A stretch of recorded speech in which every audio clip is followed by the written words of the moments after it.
한 남자가 열심히 말을 합니다. 하소연 같기도 하고 고백 같기도 합니다. 이 남자는 자신의 두 아내에게 하나님께서 자신에게 나타나 말씀하신 이야기를 하고 있는 중입니다. 이 남자의 꿈에 나타난 하나님께서는 자신을 가리켜 베델의 하나님이라고 말씀하셨습니다. 오늘 본문은 이 남자가 들려준 이야기를 중심으로 전개되므로 다음과 같이 세 가지로 나누어 생각해 보려고 합니다. 그런데 오늘 본문을 가지고 제가 두 주일에 걸쳐 설교하려고 합니다. 그래서 설교 내용 전체 반만 오늘은 하겠습니다. 첫째, 이야기의 계기. 둘째, 이야기의 내용. 셋째, 이야기의 반응. 첫째입니다. 이야기의 계기. 어째서 이 남자가 자기 아내들에게 이런 이야기를 하게 된 것일까? 그 이유와 상황을 살펴보려는 것입니다. 이 남자는 20년 전에 자신의 집을 떠나야만 했습니다. 그의 형이 그를 죽이려고 했기 때문입니다. 그래서 그의 어머니가 이 남자를 멀리 떨어져 있는 그녀의 오라버니 집으로 보냈습니다. 그래서 이 남자는 죽지 않으려고 외삼촌 집으로 도망온 것입니다. 그런데 이곳에서 20년이 지난 지금 또 도망을 가야 할 형편이 되었습니다. 왜 그렇게 되었을까요? 이 남자는 이곳에서 외삼촌의 두 딸을 아내로 맞이했습니다. 그리고 외삼촌의 가축을 키우는 목동으로 살아왔습니다. 이 남자는 외삼촌을 위해서 목동으로 일하는 대가를 받기로 하였는데 돈이 아니라 좀 색다른 방법으로 그 대가를 받기로 했습니다. 가축을 받기로 계약했습니다. 그런데 세월이 흐르자 이 남자가 외삼촌보다 더 부자가 되어가고 있었습니다. 이 사실을 오늘 본문 바로 앞 구절인 창세기 20장 30장 43절은 이렇게 알려줍니다.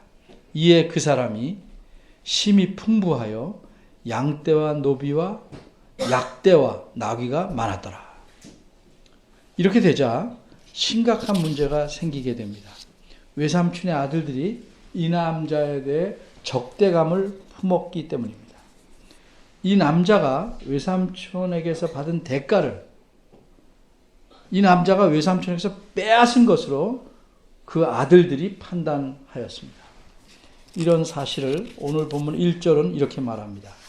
야곱이 들은즉 라반의 아들들의 말이 야곱이 우리 아버지의 소유를 다 빼앗고 우리 아버지의 소유로 인하여 이같이 큰 부자가 되었다 합니다. 발 없는 말이 천리 간다는 속담이 있죠. 낱말은 새가 듣고 반말은 쥐가 듣는다는 속담도 있습니다. 외삼촌인 라반의 아들들이 하는 말이 이 남자에게까지 들렸습니다. 그래서 그는 외삼촌의 눈치를 봅니다. 그랬더니 외삼촌의 생각도 자기 아들들의 생각과 다르지 않은 듯 했습니다. 그러지 않고서야 자기 조카 야곱에 대하여 이제까지 취했던 태도와 다른 태도를 취할 리 없었기 때문입니다. 2절은 이렇게 말씀합니다. 야곱이 라반의 안색을 본즉 자기에게 대하여 전과 같지 아니하더라. 이제 야곱은 위협을 크게 느꼈습니다. 그곳에는 야곱의 편이 될 사람은 아무도 없습니다. 옛날 사회는 여러분이 알다시피 시족사회, 부족사회였기 때문에 야곱이 현재 살고 있는 곳은 외삼촌의 영향력이 미치는 지역이라 그 사회 전체가 외삼촌의 편입니다. 야곱의 입장에서 보면 야곱의 두 아내도 외삼촌의 딸들입니다. 그러니까 외삼촌과 야곱 사이에 심각한 갈등이 생긴다면 자기 아내들이 누구의 편을 들지 확신이 없습니다. 이처럼 야곱은 자기 아내들의 속마음이 어떠할지도 알 수가 없었습니다. 그러니 고민이 매우 심각해진 것입니다. 이때 여호와 하나님께서 꿈에 야곱에게 나타나서 이렇게 말씀합니다. 3절입니다. 내 조상의 땅 내 족속에게로 돌아가라. 내가 너와 함께 있으리라. 사실 야곱이 외삼촌과의 갈등에 대해 고민하면서 자기가 떠나온 땅, 자기 고향, 자기 족속에게로 돌아가겠다는 생각을 어찌 아니했겠습니까? 그러나 야곱은 쉽게 돌아갈 수가 없습니다. 왜냐하면 그곳에는 자신을 죽이려고 이를 갈고 있는 형과 그의 족속이 살고 있기 때문입니다. 늑대를 피하자고 호랑이 굴로 돌아갈 수는 없는 것입니다. 그러니 고민이 더욱 커져갑니다. 그런데 야곱의 꿈에 여호와께서 나타나 말씀하시기를 내 조상의 땅, 내 족속에게로 돌아가라 하십니다. 만일 여호와 하나님께서 여기까지만 말씀하셨다면 야곱은 돌아갈 수 없었을 것입니다. 그러나 여호와 하나님이 어떤 분이십니까? 당연히 하나님께서는 야곱의 갈등과 고민이 무엇인지 아셨습니다.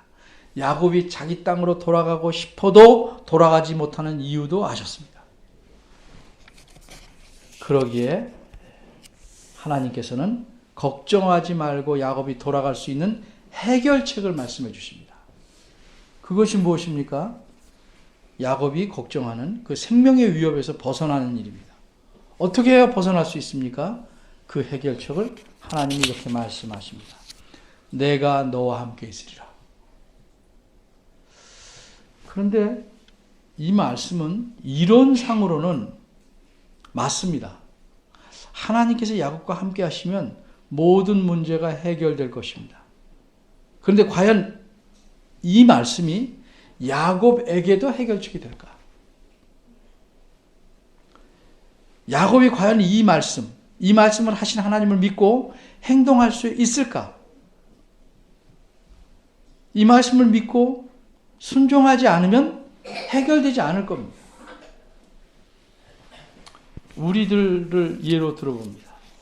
우리는 성령 하나님께서 우리 안에 계시고 항상 우리와 함께 계신다고 알고 배웠고 믿고 있습니다. 그런데 과연 이런 사실을 알고 믿고 배운 것이 우리 삶에 어떤 영향을 미치고 있습니까? 어쩌면 아무런 영향이 없을지도 모릅니다. 믿는 것 따로, 삶 따로. 그러니까 성령 하나님께서 함께 하시지 않는 사람들과 함께 한다는 사람들 사이의 삶에는 아무런 차이가 없습니다. 정말 우리가 하나님께서 함께 하신다는 걸 진실로 믿는다면 걱정이 떠올라도 걱정은 늘 구름처럼 밀려옵니다. 어찌 그 걱정을 흘러가게 못합니까? 어찌 그 걱정을 내려놓지 못하겠습니까? 왜 계속 짊어지고 있으려는 겁니까? 어째서 우리 삶에 조그만 불안한 요소가 생기면 안절부절 못하고 근심 염려에 사로잡히고 조바심을 내야 합니까? 어째서 먹고 사는 것에 그렇게 목을 메어 살아가야 합니까?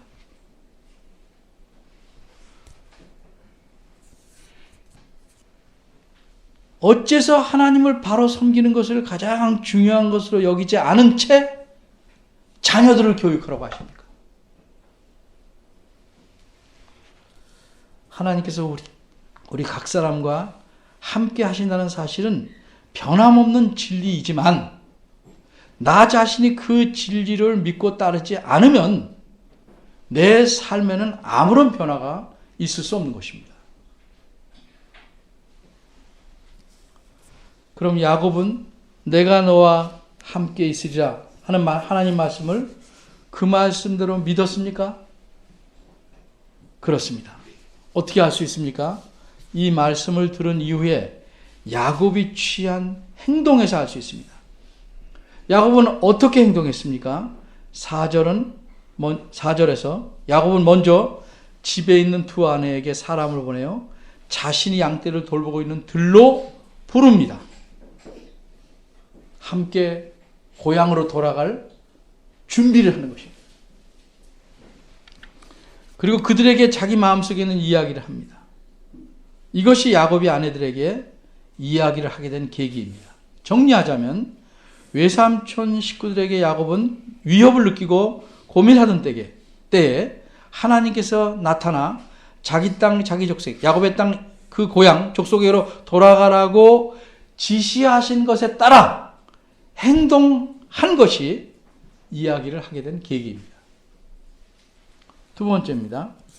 이 이야기의 내용. 이 내용은 5절에서 13절까지 나와 있습니다. 그럼 야곱은 자기에게로 온 아내들에게 무슨 이야기를 하였는지 그 내용을 살펴보려고 합니다. 그런데 그가 말한 이야기의 내용을 우리가 들어보기 전에 야곱이 하나님께서 함께 하시겠다는 말씀을 어떻게 믿을 수 있었는가에 대해서 우리가 좀 생각을 해봐야 합니다. 물론 쉽게 말하면 믿음으로 믿었습니다. 그런데 이런 믿음이 어떻게 생겼는가를 봐야 합니다. 전에도 말씀드린 바처럼 일반적으로 믿음이란 씨앗처럼 사람의 마음에 심겨지는 것입니다. 근데 씨앗을 심거나 묘목을 심자마자 열매를 맺는 것이 아니고 세월이 지나야 열매를 맺는 것처럼 믿음도 계속 살아서 자라나야 하는 겁니다. 하나님을 믿어도 하나님을 튼튼하게 신뢰하게 되기까지는 긴 세월이 필요합니다. 물론 세월만 지나간다고 믿음이 저절로 자라나진 않습니다. 이게 많은 그리스도인들의 고민이요 현실입니다. 심겨진 씨앗을 내가 돌아보지 않으면 새순이 채 나오기 전에 그 씨앗은 죽어버릴 수 있습니다. 죽은 것처럼 있을 수도 있단 말입니다. 새순이 나와도 잘 가꾸고 돌아보지 않으면 말라서 죽어버릴 수도 있습니다. 계속 물을 주고 거름을 주고 햇볕을 잘 쬐게 하고 벌레도 잡아주어야 나무가 잘 자라서 열매를 맺는 것입니다. 믿음도 이렇게 자라나는 겁니다. 야곱은 어떻게 3절에서 하나님께서 하신 말씀을 받아들여 행동하기 시작했을까? 바꿔 말해서 야곱은 어떻게 하나님을 신뢰하는 태도를 보일 수 있었을까? 한마디로 야곱은 하나님께서 야곱 자신과 함께 하신다는 사실을 경험해 왔기 때문에 그렇습니다. 경험해 왔습니다. 어떻게 경험했는지에 대해서 생각해 보겠습니다. 야곱이 어머니와 짜고 눈먼 아버지를 속였습니다. 그래서 아버지가 형 에서에게 빌어줘야 할 축복을 가로챘습니다. 그래서 형이 야곱을 죽이려 한 겁니다. 야곱은 어머니의 충고에 따라 집에서 도망쳐서 수백 킬로 떨어진 외삼촌의 집을 찾아갑니다. 그런데 도중에 어떤 외진 곳에서 하나님을 만나게 됩니다. 하나님께서 야곱을 찾아오셔서 이렇게 약속하셨습니다. 내가 너와 함께 있어. 네가 어디로 가든지 너를 지키며 너를 이끌어 이 땅으로 돌아오게 할지라. 창세기 28장 15절 말씀입니다. 야곱은 이 말씀을 감사하게 받고 믿었습니다. 근데 우리들이 그러하듯이 그 이후로 그 말씀을 믿었으니 하나님을 철저하게 신뢰하는 사람으로 살아가야 되는데 그렇게 생활하지 못했습니다. 믿은 것에서 그쳤습니다. 믿음에 따라 신뢰하지 못했습니다. 사람이 정말 하나님을 신뢰한다면 그의 삶에서 예를 들자면 약삭 빠르게 자기 이익을 위해 머리 굴리는 짓을 하지 말아야 됩니다. 하나님께 맡겨야 합니다. 그런데 야곱은 약삭 빨랐습니다. 머리도 매우 잘 굴렸습니다. 그 한 예를 들어보겠습니다. 근데 야곱만 그런 게 아니고 야곱의 외삼촌도 야곱 못지않게 약삭 빠른 사람이었습니다. 야곱의 외삼촌은 야곱에게 자기 두 딸을 모두 아내로 주고 야곱을 부려먹었습니다. 야곱에게 품삯도 주지 않은 채 머슴처럼 오랜 세월 14년을 부려먹었습니다. 그래서 참다 못한 야곱이 외삼촌에 이렇게 말합니다. 요 앞에 창세기 30장 25절 26절입니다. 라헬이 요셉을 낳은 때 야곱이 라반에게 이르되 나를 보내어 내 고향 내 본토로 가게 하시되 내가 외삼촌에게 일하고 얻은 처자는 내게 줘서 함께 가게 하소서. 이 말을 듣고 나서야 비로소 외삼촌은 이렇게 제안합니다. 30장 28절입니다. 그래 그럼 내 품삯을 정해봐라. 내가 그것을 주리라. 14년이나 공짜로 부려먹고 이제 품삯을 정해봐라 말합니다. 야곱이 일을 매우 잘해서 자신에게 유익하다고 판단한 외삼촌이 야곱을 더 붙들어 두고 싶어서 이제사 품삯을 주겠다고 한 것입니다. 그래서 야곱은 어떻게 품삯을 정하려고 합니까? 빠르게 계산합니다. 이미 계산해 뒀는지도 모릅니다. 30장 31절 32절입니다. 야곱은 따로 품삯을 받지 않고 자신이 말하는 조건에 동의하시면 일한다고 제안합니다. 그 조건이 무엇입니까? 야곱은 외삼촌의 가축을 돌보는데 자기가 하얀 양들과 하얀 염소들만 돌보고 길을 터이니 혹시 그 중에서 얼룩무늬가 있거나 점이 있거나 검은색이 생긴 새끼들을 낳으면 그것만 자신이 갖겠다 이렇게 제안합니다. 30장 34절 36절입니다. 외삼촌은 어떻게 생각했습니까?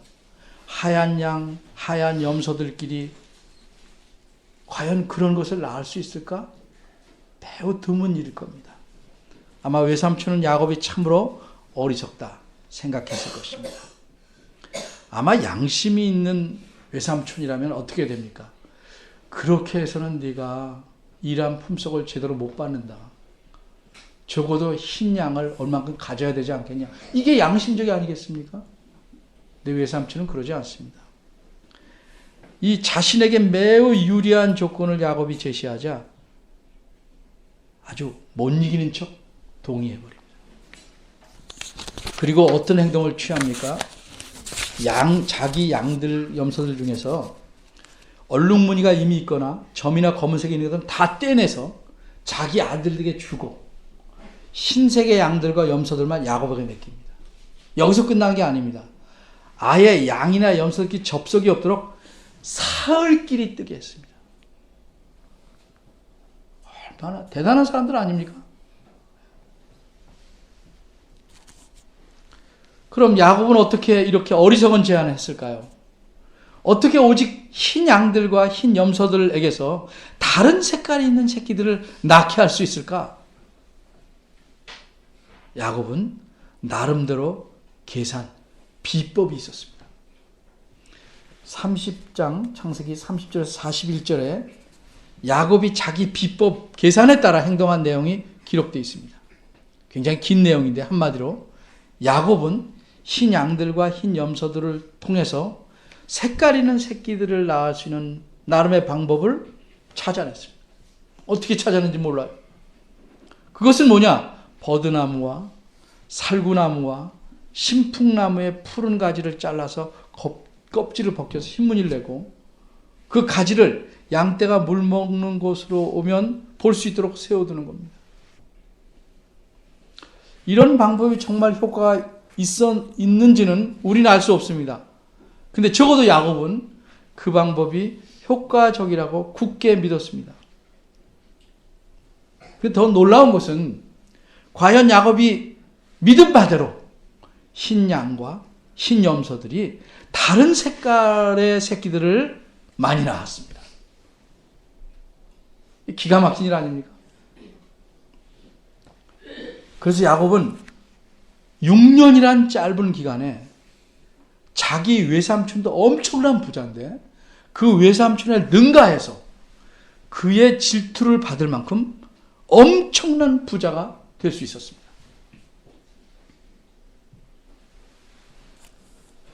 그런데 과연 색깔이 다른 새끼들이 태어나게 된 것이 야곱이 머리를 굴려서 짜낸 그 괴상한 방법 때문이었을까요?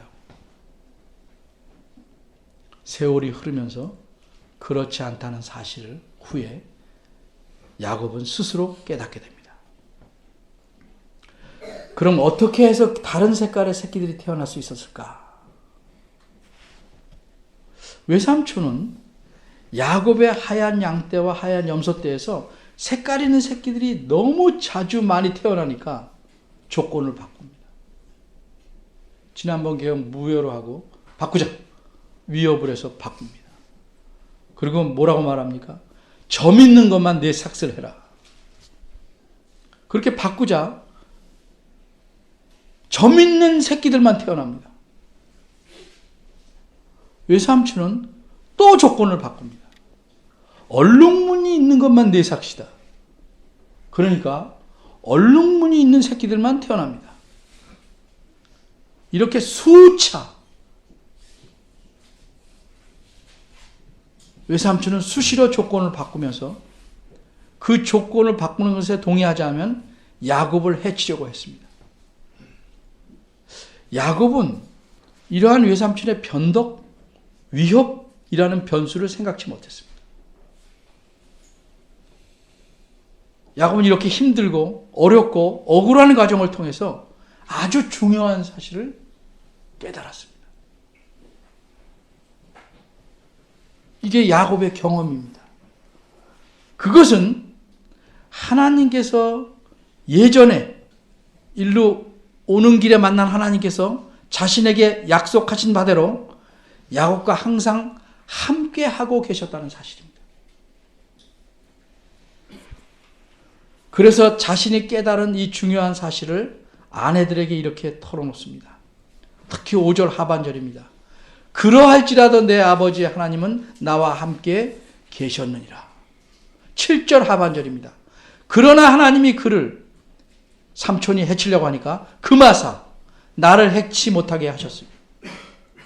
또 9절입니다. 하나님이 이같이 해서 그대들의 아버지의 짐승을 빼앗아 내게 주셨느니라.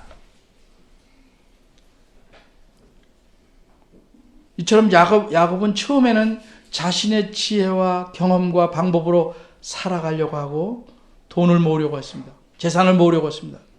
그런데 결국에는 이 모든 일들이 하나님께서 야곱과 함께 하심으로 야곱에게 유익하게 이루어졌다는 사실을 깨닫고 경험한 것입니다.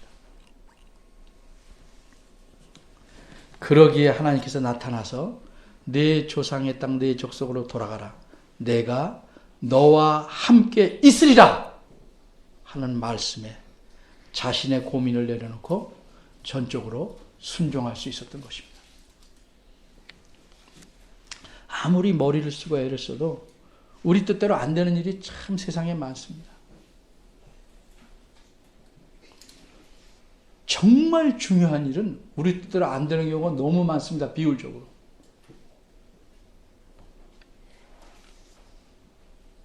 한마디로 말하면 하나님을 믿고 신뢰하지 않고 행하는 일은 결국은 모두 다 실패하고 맙니다. 그럼 하나님을 믿고 신뢰한다는 것은 무엇입니까? 한마디로 내 생각, 내 판단과 달라도 하나님 말씀이기에 성경 말씀에 순종하는 것입니다.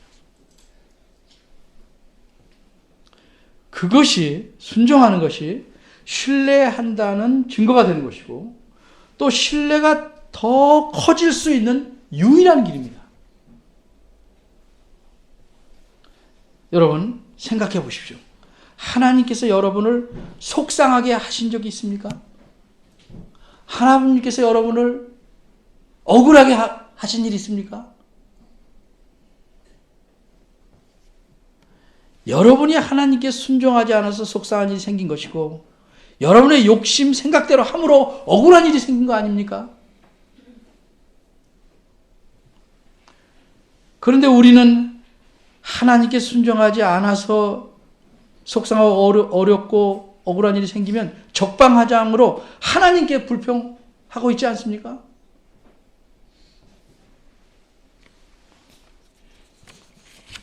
여러분은 자기 자신에게 또 자기 자녀들에게 어떻게 가르칩니까?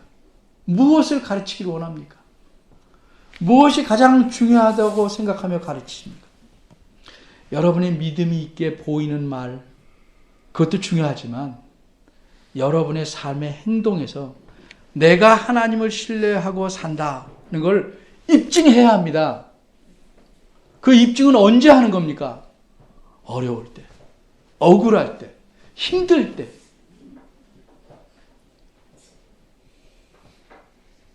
할 수 있는 것입니다. 내 마음에 들고 내 생각에 맞는 것만 순종하는 것도 순종이지만 그것으로는 하나님을 신뢰하는 증거가 되지 못하고 하나님을 신뢰하는 신뢰가 자라나게 할 수 없습니다.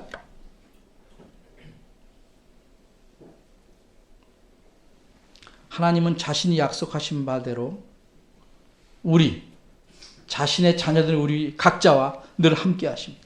세상 끝날까지 함께 하십니다. 예를 하나 들어보겠습니다. 풍선이 여기 있다고 가정해 봅시다. 그냥 풍선입니다. 아주 좋은 풍선이고 예쁜 풍선인데 여기에 바람을 불어넣지 않으면 풍선은 커지지 않습니다. 그냥 풍선 그대로 들고 있어요. 나 풍선 있다 자랑만 할 수 있을 뿐입니다. 풍선을 크게 할 수 없고 풍선을 크게 해서 풍선이 어떤 것인지를 보일 수가 없습니다. 왜 이 비유를 드는가? 이 풍선이 불어놓지 않은 풍선이 믿음이라고 하면 바람이라는 것이 순종입니다. 그래야 신뢰가 커지는 겁니다. 그럼 어떻게 순종하는가? 우리가 하나님을 일상생활에서 경험할 수 있는 기회들이 많이 있습니다. 내 욕심이 이렇게 해야 되는데 하나님 말씀이 이렇게 하래요. 이런 게 기회입니다. 이때 하나님 말씀에 순종해야 하나님을 신뢰하는 것이고 신뢰가 생기는 것이고 그래야 하나님이 함께 하신다는 것을 알게 되고 맛보게 되는 거예요. 여기서 무너집니다. 여기서. 순종이 없기 때문에 하나님의 함께 하심을 느끼지 못하고 살아갑니다. 그러니까 자녀들에게도 그렇게 학습이 됩니다. 자녀가 부모를 볼 때는 말은 굉장히 목사님 못지않게 훌륭한 신앙인이에요. 결정적인데 어떻게 결정합니까? 갑자기 교회 안 다니는 사람처럼 결정해요. 좀 전에 목사님이었는데 지금 교회 안 다니는 사람 같아요. 자녀가 뭘 배우겠습니까?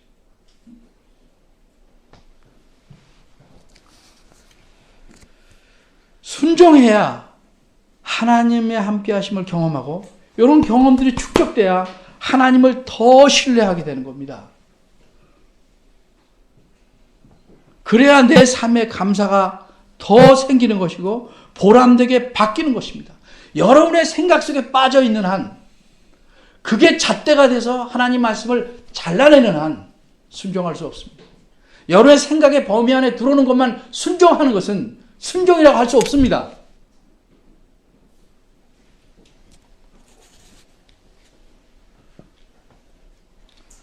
여러분 어째서 자신의 삶이 무의미하게 느껴지고 시시하게 생각됩니까? 무엇이 문제겠습니까? 아는 만큼 보인다는 말이 있습니다. 믿는 만큼 그게 살아있는 믿으면 의지하고 신뢰하게 되는 겁니다. 순종해야 믿음이 커지고 신뢰할 수 있게 됩니다. 여러분 삶의 근본적인 문제가 무엇인지 깊이 생각해 봐야 합니다. 하나님이 항상 우리와 함께 하신다. 진리입니다. 그러나 이 진리를 맛보고 감사하며 살아가느냐 하냐는 우리 각자의 순종에 달려 있습니다. 기도하겠습니다. 하나님 아버지, 우리가 하나님을 믿는다 합니다. 하나님에 대해서 다른 사람보다 꽤 많이 안다고 자부할 때도 있습니다. 그것도 귀한 일이지만 하나님께서 우리에게 더욱 바라시는 것은 하나님 자신을 신뢰해서 순종하라는 것입니다. 이 사실을 놓치지 않게 하시고 하나님에게 순종하여 하나님을 기쁘시게 하는 자 되게 하시고 이렇게 순종함으로써 하나님께서 함께 하셔서 모든 일들을 하나님의 선한 뜻대로 해결해 가시고 이루어 가신다는 사실을 보고 믿게 하시고 더욱 신뢰할 수 있는 자리로 나아가도록 이끌어 주옵소서. 예수님 이름으로